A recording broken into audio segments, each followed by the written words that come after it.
आजा बंदे शरण राम की, फिर पाछे पछतावेगा भाई। आजा बंदे शरण राम की, फिर पाछे पछतावेगा। ज्या आत्म्यावर परमात्मा विशेष प्रसन्न होतात त्यांनाच असे शुभस्थान आणि शुभ समागम उपलब्ध होत असतात।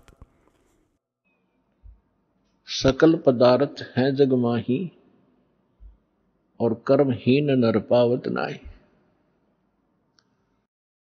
पुण्यात्म्यांनो, तुम्ही लेकरे आहात, विद्यार्थी आहात। टीचरला माहीत असते की जर हे विद्यार्थी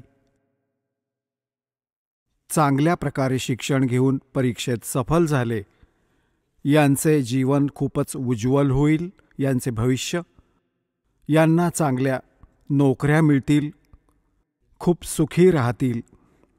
पण त्यावेळी मुलांना ती गोष्ट नाही लक्षात राहत की आपण कशासाठी शिकत आहोत। आणि ते चांगले विद्यार्थी जे असतात, टीचरने सांगितलेला प्रत्येक क्लासवर्क, होमवर्क करतच असतात, त्यामुळे यशस्वी होतातच, मग त्यांना त्या वस्तू प्राप्त साहजिकच होतात। तुम्ही ते विद्यार्थी आहात ज्यांना जन्म आणि मृत्यूच्या व्याधीपासून सुटका मिळवण्याची आणि सतलोकात जाऊन ते स्थायी सुख प्राप्त करण्याची सुसंधी प्राप्त झाली आहे। यात जर तुम्ही त्या विद्यार्थ्यांप्रमाणे मन लावून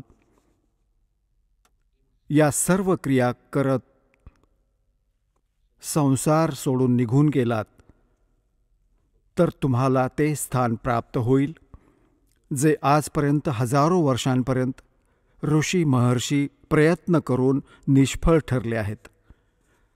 तर तुम्ही किती पुण्यकर्मी आहात, तुम्ही किती पुण्यात्मा आहात। लालच्या मूल्याचे लाललाच ज्ञान नसते, ते जोहरीच सांगतात।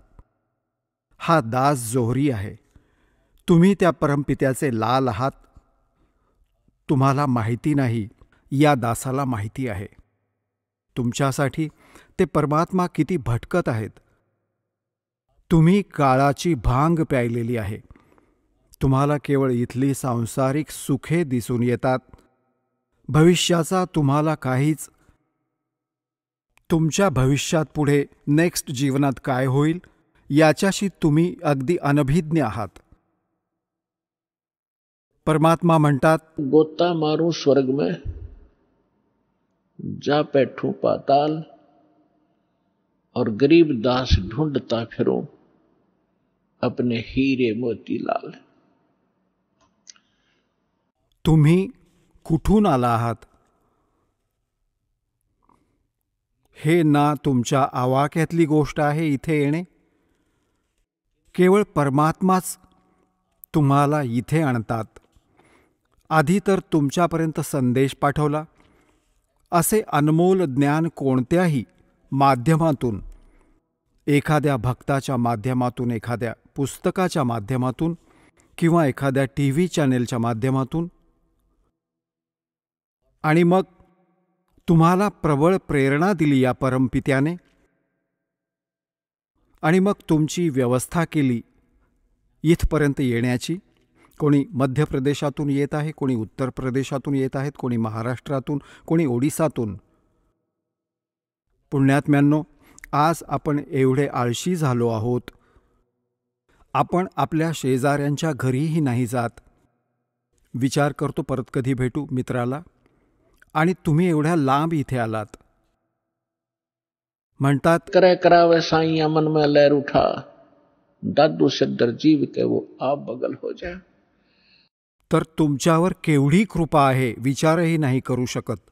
एवढ्या लांब येणे, ट्रेनमध्ये किती अडचणी असतात, परंतु तुमची पूर्व पुण्ये एवढी प्रबळ आहेत की तुम्हाला तिथे थांबू नाही देत। आणि पिछले ही तप से होते हैं पूर्ण हंस मुराद। पूर्वसंस्कार तुमच्या बरोबर आहेत। तुम्ही कधी काळी परमात्मा कबीरजींबरोबर राहिलेले आहात। जेव्हा भगवान पृथ्वीवर आले होते त्यावेळी तुम्ही अशिक्षित होतात। तुम्ही परमात्म्याला परमात्मा नाही मानू शकलात, परंतु परमात्म्याकडून मिळालेल्या त्या साधना करत राहिलात। मोक्ष प्राप्त नाही करू शकलात, परंतु तुम्हाला परमात्म्याने एवढे पुण्ययुक्त केले त्यावेळी सन 1398 पासून सन 1518 पर्यंत 120 वर्ष परमेश्वर कबीरजी या पृथ्वीवर ज्ञान देत राहिले। एक औपचारिकता विणकराचे काम करत राहिले।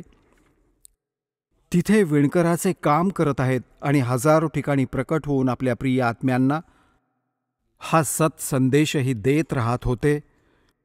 तर तुम्हाला एवढे भक्तियुक्त केले त्यावेळी, जेणेकरून तुम्हाला मनुष्य जीवन मिळत राहावे।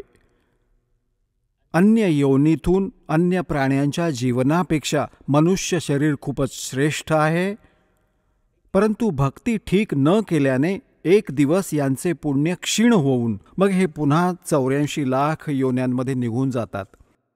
तर परमात्म्याने तुम्हाला एवढे चार्ज केले की तुम्ही मनुष्य जीवन प्राप्त करत करत येत राहिलात।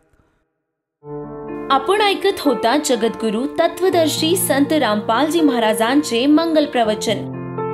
निशुल्क नामदीक्षा प्राप्त करण्यासाठी आणि अधिक माहितीसाठी संपर्क करा 7030303951 7030303952। आमची वेबसाईट आहे www.jagadgururampalji.org। सर्व पवित्र धर्मांच्या पवित्र शास्त्रांवर आधारित प्रमाणित अनमोल पुस्तक ज्ञानगंगा किंवा जगण्याचा मार्ग यापैकी कोणतेही एक पुस्तक निशुल्क मागविण्यासाठी आम्हाला आपले पूर्ण नाव, पूर्ण पत्ता, पिनकोड सहित आणि फोन नंबर लिहून 7030303951 7030303952 या नंबरावर SMS करू शकता किंवा आम्हाला 7030303950 या नंबरावर WhatsApp देखील करू शकता।